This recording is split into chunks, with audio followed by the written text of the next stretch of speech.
तो आदाब, नमस्कार, गुड इवनिंग, सत श्री अकाल। एक बार फिर आप तमाम लोगों का स्वागत है क्राइम तक की कहानी के इस एपिसोड में। उम्मीद है पूरी फैमिली अच्छी होगी, अपना और अपनों का ख्याल रख रही होगी, दिवाली का त्यौहार धूमधाम से मनाया होगा और सब अच्छे और खुश होंगे।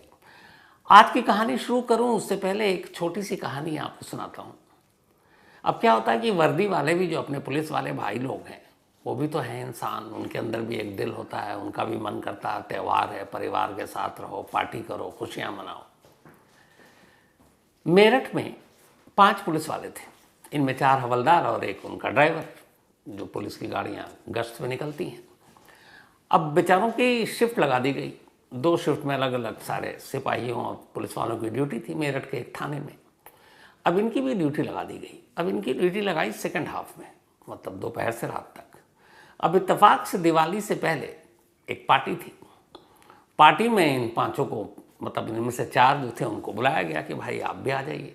अब ऐसी पार्टियां तो होती हैं दिवाली से पहले, बहुत सारे पुलिस वालों को ही बुलाया जाता है, बड़े बड़े अफसर तो जाते ही हैं। खैर, अब ये बेचारे छोटे मोटे पुलिस वाले, इनके भी तो अरमान होते हैं, तो उन्हें भी बुलाया गया। उन्हें लगा यार पार्टी बहुत अच्छी है, दिवाली का मौका है, पार्टी में जाना चाहिए, पर दिक्कत ये है कि ड्यूटी लगा दी है, अब जाएं कैसे।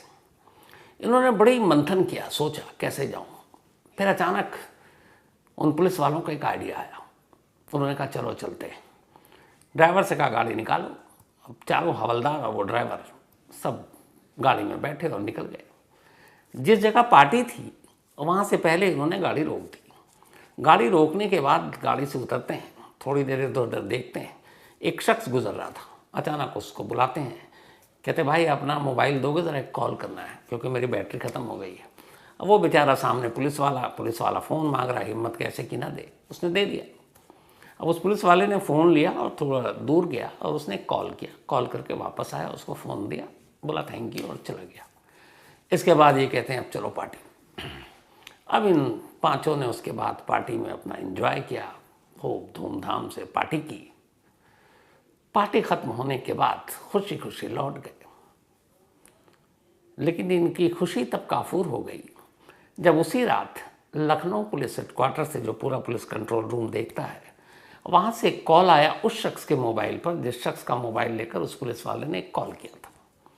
अब लखनऊ पुलिस कंट्रोल रूम से उस शख्स को कहा जा रहा है कि जी साहब, आपने आज शाम को एक कॉल किया था 112 112 नंबर पर कि कहीं आसपास में कोई झगड़ा हो गया है।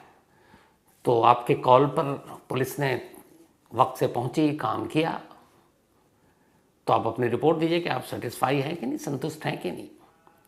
तो वो शख्स हैरान बोलता है साहब मैंने तो किसी पुलिस वाले को फ़ोन ही नहीं किया। उसने कहा आपने 112 नंबर पर किया, ये रहा टाइम इतने बजकर इतने मिनट और इतने सेकंड पर, और आपने कहा था यहाँ पे झगड़ा हो गया है। उसके बाद पुलिस कंट्रोल रूम से फिर पुलिस वाले भी पहुँचे। तो आपसे पूछ रहे हैं, आप बताइए कि आपकी शिकायत पे काम हुआ कि नहीं हुआ। वो बंदा कह रहा साहब मैंने फ़ोन किया ही नहीं है। जब उसे बताया गया कि तुम्हारा कॉल डिटेल रिकॉर्ड है, तब उसे याद आया। उसने कहा साहब मैंने नहीं किया था, मैं गुजर रहा था, कुछ पुलिस वाले खड़े थे, उन्होंने मुझसे एक फ़ोन मांगा और उनकी बैटरी ख़त्म थी, मैंने फ़ोन दे दिया। उन्होंने अब किसको किया मुझे नहीं मालूम, बस इतनी सी बात है। अब जैसे ही ये सुना पुलिस कंट्रोल रूम ने कहा ये कुछ गड़बड़ है। उन्होंने वहाँ से मेरठ के जो उस इलाके के एसपी हैं उनको एक रिपोर्ट भेजी कि भाई ऐसे ऐसे 112 पे कॉल आया था और वो जिस शख्स का नंबर है वो तो कह रहा है कि पुलिस वाले ने कॉल किया खुद। तब एक पुलिस वाला खुद 112 नंबर पर ये कॉल क्यों करेगा कि यहाँ कुछ झगड़ा हो गया, बवाल हो गया, पुलिस भेजिए। अब ये बात एसपी ने कहा कि इंक्वायरी करते हैं। अब एसपी साहब ने इंक्वायरी की तो पता चला कौन लोग गए थे, क्या हुआ था। तो मालूम हुआ है कि शाम को 112 नंबर पर एक कॉल आया, कॉल जेन्युइन था, और कहा गया कि एक ख़ास जगह पे यहाँ पे झगड़ा हो गया है। तो जो पुलिस की गाड़ियाँ होती हैं या जो पीसीआर होती हैं, इन सब में भी जीपीएस लगा होता है। तो जो सबसे नज़दीक होता है उसको उस मौके पे भेज दिया जाता है अगर कोई कॉल आता है तो जैसे ही 112 पे कॉल आया, उन्होंने देखा कि हमारे इस वक्त सबसे नज़दीक उस स्पॉट के जहाँ पे झगड़ा हो रहा है कौन सी गाड़ी है, तो पता चला वही गाड़ी है जिसमें वो 4 हवलदार अपने ड्राइवर को लेकर पहुँचे थे। तो उधर से कंट्रोल रूम से फ़ोन किया गया कि वहाँ पे कुछ झगड़ा हो गया है, कॉल आया है, सबसे नज़दीक आप हो, जाओ और जाकर देखो क्या हुआ है। इधर से हंसते हुए कहा ठीक साहब अभी जाते हैं। उसके बाद गए, उन्होंने वापस कॉल किया थोड़ी देर के बाद कि सब कूल है, निपटा दिया, ज़्यादा बड़ा मामला नहीं था, मामूली था। कॉल का निपटारा हो गया। उसके बाद पार्टी शुरू। तो असल में उन्होंने प्लानिंग ये की थी कि निकले, एक कॉल किया खुद अपने ही पुलिस कंट्रोल रूम में, कहा यहाँ झगड़ा हो गया है, और उसी जगह पे जाने के नाम पर, झगड़ा कोई था नहीं, झगड़े के नाम पे झगड़ा निपटाया जो हुआ ही नहीं, और फिर आराम से कि चलो अब ड्यूटी हो गई, पार्टी में घुस गए। लेकिन उसे एक कॉल ने भेद खोल दिया। अगर उस कॉल करने वाले को ये बता देते कि भाई तेरे नंबर से 112 नंबर पे कॉल किया है, कुछ आए अगर रिवर्ट तेरी वो लेने के लिए जो रेटिंग वेटिंग देते हैं कि ठीक है संतुष्ट हो, तो तू बोल देना हाँ जी ठीक हूँ संतुष्ट हूँ। उन्होंने भरोसे में नहीं लिया, उसने सच बोल दिया, इंक्वायरी हुई, और अब ये पांचों अरेस्ट, 420 धारा, धोखाधड़ी का मामला। तो बेचारे पुलिस वाले पार्टी करने के चक्कर में ऐसे फंसे कि अब खुद अपने ही हवालात में। हालांकि जमानत मिल जाएगी, लेकिन क्या क्या नहीं पार्टियों के लिए होता है। हम सब भी कई बार ऑफिस में झूठ बोलते हैं, आज नहीं आना है या कहीं जाना है, लेट होना है। कई बार बीमार जो छोटे थे तो मुझे याद है हम लोग कि पेट में दर्द है, अब फीवर वीवर तो बोल नहीं सकते थे, वो पकड़ा जाते, लेकिन ये सारे झूठ बोलते थे। अब पुलिस वाले भी इंसान हैं बेचारे, क्या करें। तो ये थी कहानी। अब आते हैं आज की कहानी के ऊपर। बात 23 अक्टूबर की है और कहानी उस शहर की है जो राजस्थान के देश के मतलब खूबसूरत शहरों में से एक जिसकी गिनती होती है, जिसको सन सिटी भी कहते हैं, जिसको ब्लू सिटी भी कहते हैं, और वो है जोधपुर। वाकई बहुत खूबसूरत शहर है। तो इसी जोधपुर शहर के एक इलाके में एक शख्स रहता है जिसका नाम है गुलामुद्दीन। गुलामुद्दीन 23 अक्टूबर को अपने घर के बाहर सरेआम खुलेआम एक जेसीबी मशीन मंगाता है, और मशीन मंगाने के बाद वो कहता है कि मेरे घर के ठीक बाहर गड्ढा कर दो। अब जेसीबी मशीन आती है, खुदाई शुरू होती है, आसपास में और भी घर हैं, तमाम लोग गुजर रहे हैं, देख रहे हैं, सरेआम खुलेआम। और वो जेसीबी मशीन करीब 10 फीट गहरा गड्ढा खोदती है। गड्ढा खोदने के बाद गुलामुद्दीन उसे पैसा देता है, वो चले जाते हैं। गड्ढा खुदा हुआ है। 23 अक्टूबर को गड्ढे की खुदाई हुई, उसका 24 आई, 25, 26, 3 दिन हो गए, गड्ढा अभी खुला हुआ है, आसपास मिट्टी रखी हुई है। लोगों ने देखा है, कुछ छुप छुपा कर गड्ढा खोदा नहीं गया, लेकिन ये गड्ढा क्यों खोदा गया, क्यों खुदवाया गुलामुद्दीन ने, ये किसी को पता नहीं है, न किसी ने पूछने की कोशिश की। 3 दिन हो गए इस गड्ढे को खुदे हुए। 3 दिन बाद 23 अक्टूबर को इस गड्ढे की खुदाई हुई थी। अब तारीख आ जाती है 26 अक्टूबर। 26 अक्टूबर को इसी जोधपुर शहर में एक ब्यूटी पार्लर की मालकिन, वो अपने घर से ब्यूटी पार्लर जाती हैं और सुबह ही वो अपना ब्यूटी पार्लर वक्त के हिसाब से डेली खोलती हैं। नाम अनीता चौधरी, उम्र करीब 25 साल। सुबह ब्यूटी पार्लर जाती हैं, खोलने के बाद 1-2 घंटे रहती हैं, और उसके बाद 12 बजे के आसपास वो अपनी एक स्टाफ से कहती हैं मैं भी आती हूँ, और वो निकल जाती हैं। और उसके बाद गायब, फ़ोन बंद, अनीता का कुछ पता नहीं। जब 2-3 घंटे से ज़्यादा हो गया तो ब्यूटी पार्लर की उनकी एम्प्लॉई ने अनीता चौधरी के पति को फ़ोन किया कि मैडम कह कर गई कि अभी आती हैं, आ नहीं रहे हैं, अब इतने देर हो गए, कभी ऐसा होता नहीं है, और मोबाइल भी बंद है। पति ने भी अनीता को ढूंढना शुरू किया, मोबाइल स्विच ऑफ, आसपास जितने लोग जान पहचान दोस्त यार सबको टटोल लिया, कोई खबर नहीं। धीरे धीरे शाम से रात हो गई, अनीता घर नहीं लौटी। अब 26 अक्टूबर बीत गई, 27 अक्टूबर की तारीख आ गई, पूरी रात भी अनीता नहीं लौटी। घर में पति और बेटे को फिक्र हो रही है। आखिरकार जब उन्हें लगा कि कुछ गड़बड़ है, तो 27 अक्टूबर को जाकर उन्होंने जोधपुर पुलिस में अनीता की गुमशुदगी की रिपोर्ट लिखा दी। अब पुलिस ने रिपोर्ट लिखी, तफ्तीश शुरू की, पर कोई फायदा नहीं। हर तरफ से ढूंढा गया, मोबाइल बंद है, कुछ पता नहीं चल रहा है। 26 तारीख को अनीता गुम हुई थी, 27 तारीख को रिपोर्ट लिखी गई, 27 के बाद 27, 28, 29, 30, 4 दिन बीत गए। अनीता का कोई सुराग नहीं। इधर पूरा घर परेशान कि अनीता कहाँ गई। आखिरकार 31 अक्टूबर की सुबह पुलिस को एक सीसीटीवी कैमरे में एक तस्वीर दिखाई देती है। हालांकि इसमें 31 अक्टूबर तक का वक्त क्यों लगा ये समझ में नहीं आता है, क्योंकि 27 तारीख को कंप्लेंट लिखाई गई थी। अगर 27 को ही सीसीटीवी कैमरा देख लिया जाता तमीज़ से तो शायद सब कुछ पता चलता। लेकिन खैर 31 अक्टूबर की एक सीसीटीवी की तस्वीर में अनीता अपने ही ब्यूटी पार्लर के बाहर एक ऑटो पर बैठती नजर आती हैं, पीली सूट पहने हुए।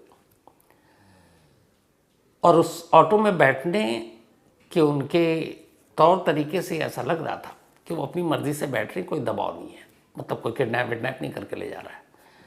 अब ये ऑटो से निकल जाती हैं। अब इस तस्वीर के बाद पुलिस उस ऑटो के नंबर को किसी तरह से ट्रैक करती है, फिर उस ऑटो वाले तक पहुंचती है। अब उससे पूछती है ऑटो वाले से कि ये बताओ ये जो मैडम बैठी थी इनको तुमने कहाँ छोड़ा? तो वो उसी जोधपुर के गंगाना नाम का इलाका है, एक मोहल्ला है, वो बताता है कि मैंने इन मैडम को वहाँ छोड़ा था। अब पुलिस वहाँ पे जाती है। अब घर वालों से भी पूछती है कि भाई आरती वहाँ क्यों गई गंगाना? या तो कोई आपका रिश्तेदार है, कोई रिलेटिव है, कोई इसका दोस्त सहेली कोई रहती होगी।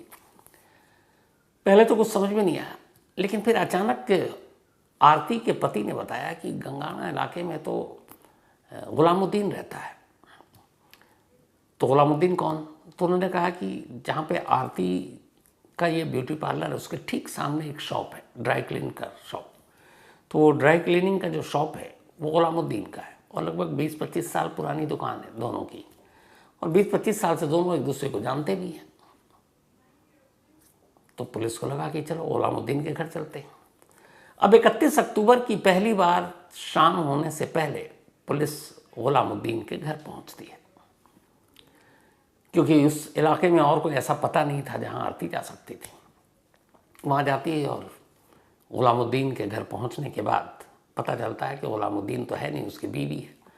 बीवी आबिदा से मुलाकात करती है पुलिस, पूछती है गुलामुद्दीन कहाँ है?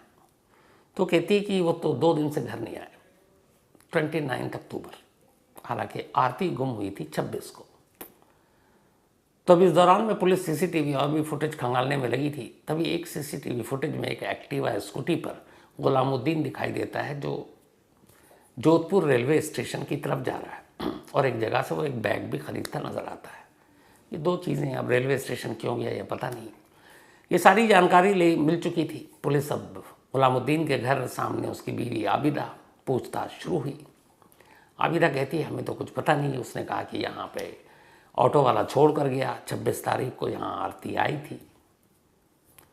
तो अब ये सारी बातचीत हो रही है, लेकिन आबिदा कह रही है कि हमें इस बारे में कोई जानकारी नहीं है, आरती ने अनीता चौधरी। आखिरकार पुलिस ने जब सख्ती से पूछताछ शुरू की तो फिर आबिदा फौरन सच बोलने पर तैयार हो गई। पुलिस या पूछताछ के आगे वो टूटी और उसने अब कहानी सुनाई। उसने कहा कि आप जिस अनीता चौधरी को ढूंढ रहे वो मेरे घर के बाहर जो नया नया गड्ढा अभी भर चुका है वहां देखिए। पहले पुलिस को कुछ समझ में नहीं आया, लेकिन फिर पुलिस को जब समझ आया तो एक बार फिर से जेसीबी मशीन बुलाई गई, लेकिन इस बार पुलिस ने बुलाई। अब जेसीबी मशीन आई, रात का अंधेरा हो चुका है। अब उस जगह की फिर से खुदाई शुरू हुई जो 23 तारीख को इसकी पहली बार खुदाई हुई थी। 8 दिन हो चुके थे 23 अक्टूबर से, अब 31 अक्टूबर की तारीख आ गई थी। अब पुलिस खुदाई कर रही है, लोग जमा हो गए, पुलिस की टीम आ चुकी है। आबिदा खड़ी हुई है, कह रही है इस गड्ढे को खोद दिए, आपके सवालों के जवाब मिल जाएंगे। और आखिरकार अब जेसीबी से दोबारा खुदाई शुरू हुई। धीरे धीरे गहराई में मशीनें जाती रहीं और करीब 10 फीट गहराई में जब खुदाई हो गई तो अचानक कुछ टुकड़े मिले प्लास्टिक के बैग के शक्ल में। एक एक कर उनको बाहर निकाला गया। कुल 6 एक तरह से बैग थे। हर बैग में इंसानी हड्डियां थी। उनको बाहर निकाला गया, साथ में कुछ कपड़े थे। और जब उन कपड़ों को देखा गया तो फिर जो अनीता चौधरी थी उनके पति ने फौरन पहचान लिया कि ये अनीता के कपड़े हैं। यानी पिछले करीब 26 अक्टूबर को गायब हुई थी। 5 दिनों से अनीता उसी जोधपुर शहर में गुलामुद्दीन के घर के ठीक बाहर 10 फीट गहरे गड्ढे में दफन थी। अब ये सब कुछ हुआ है। इसके बाद जो लाश के टुकड़े थे उनको अस्पताल भेजा गया पोस्टमार्टम के लिए। आबिदा पुलिस हिरासत में गई। लेकिन गुलामुद्दीन का पता नहीं। अब गुलामुद्दीन को पकड़ने के लिए एक साथ जोधपुर के बाहर, राजस्थान के बाहर, गुजरात समेत कुछ राज्यों में अलग अलग पुलिस की टीमें भेज दी गई। इधर गुलामुद्दीन की तलाश थी, इधर सवाल ये था कि आखिर एक गड्ढा कत्ल से 3 दिन पहले क्यों खोदा गया। आखिर एक कत्ल जो अनीता चौधरी का था और जिस गुलामुद्दीन के और उसकी बीवी पर शक आ रहा है, उन दोनों के बीच में क्या दुश्मनी थी जो कत्ल की वजह बनी। इस कत्ल के पीछे का मकसद क्या था। अब ये सारे सवाल थे। जवाब कौन दे। गुलामुद्दीन फरार, ले देकर उसकी एक बीवी आबिदा। तो पुलिस ने पहले आबिदा से ही कहानी सुनने का फैसला किया, क्योंकि पुलिस के पास सिर्फ आबिदा थी। तो आबिदा ने अपनी कहानी सुनाई। आबिदा ने जो कहानी सुनाई, बाद में पुलिस ने वो मीडिया को सुनाई। आबिदा ने कहा कि दरअसल 25 साल हो गए जब हमारी और अनीता चौधरी की दुकान आमने सामने थी। सब कुछ ठीक चल रहा था, दोनों के रिश्ते भी अच्छे थे, दोनों दुकान में कोई कंपटीशन भी नहीं था, क्योंकि वो ब्यूटी पार्लर का काम करती थी, ये ड्राई क्लीनिंग का। तो आपस में कोई प्रोफेशनल राइवलरी भी नहीं थी कि एक दूसरे का धंधा आप छीन रहे हो। तो सब कुछ अच्छा था। लेकिन कुछ वक्त से, पिछले कुछ सालों से अचानक गुलामुद्दीन को जुए की लत लग गई और वो जुआ खेलने लगा। और इस चक्कर में करीब 12 लाख रुपए उसके ऊपर कर्ज हो गए। अब तकाजा करने वाले तकाजा करने लगे, पैसे मांगने लगे। अब वो पैसे दे कहाँ, 12 लाख छोटी रकम तो होती नहीं है। इसी सोच में था, तभी उसे ख्याल आया कि जो अनीता चौधरी हैं, वो जो ब्यूटी पार्लर में आती हैं, उनका एक शौक है। और वो शौक ये है कि उन्हें सोने के गहने पहनने के बड़े शौक है, और वो भी छोटे मोटे नहीं, बहुत सारे। तो अमूमन अनीता चौधरी जब ब्यूटी पार्लर पर आती थी तो वो जेवर पहनकर आती थी बहुत सारे। तो गुलामुद्दीन को लगा कि इन जेवरों को अगर बेच दे तो अच्छी खासी, कम से कम 20-25 लाख रुपए तो कहीं नहीं गए, मिल जाएंगे। इतने जेवर पहनकर आती हैं वो। तो उसे लगा कि जेवर को लूट कर कर्ज उतार सकता हूँ। लेकिन लूटे कैसे, क्योंकि पहचान वाले हैं, पकड़े जाएंगे। तब फिर ये हुआ कि उसने आबिदा के साथ अपनी साजिश को शेयर किया और कहा कि अगर हम अनीता चौधरी को मार डालें और उसके जेवर लूट लें, बेच दें, कर्ज भी उतर जाएगा, बाकी पैसे भी बच जाएंगे। तो फिर आबिदा भी इस साजिश में शामिल हो गई। अब मियाँ बीवी दोनों इस साजिश में शामिल, अब मौके का इंतज़ार कर रहे हैं। 26 अक्टूबर को गुलामुद्दीन ने इसी साजिश के तहत अनीता चौधरी को अपने घर बुलाया। अनीता एक ऑटो पकड़कर घर आती है।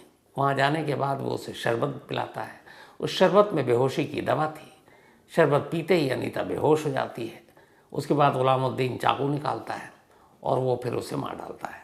मारने के बाद उससे पहले ही वो बहुत सारे पॉलीथीन के बैग खरीद कर लाया था, दर्जनों इत्र की शीशियाँ खरीद कर लाया था। फिर वो लाश को 6 अलग अलग पॉलीथीन के बैग में पैक करता है और इन सब से पहले उसने 23 अक्टूबर को ही अपने घर के बाहर ठीक गड्ढा खुदवाया। जेसीबी मशीन बुलाकर, एलानिया, ताकि किसी को शक ना हो कि भाई गुपचुप तरीके से रात के अंधेरे में खोद रहा है। जब आप दिन के उजाले में कुछ चीज़ें करती हैं तो लोग शक भी नहीं करते। उसने इन चीज़ों को पकड़ा और एलानिया उसने जेसीबी मशीन से गड्ढा करवाया और उसके बाद ये गड्ढा खुला हुआ था। 26 तारीख को जब उसने कत्ल किया, उससे पहले वो पॉलीथीन के बैग भी खरीद कर ले आया, इत्र की शीशियाँ भी ले आया। कत्ल दोपहर को किया। रात होने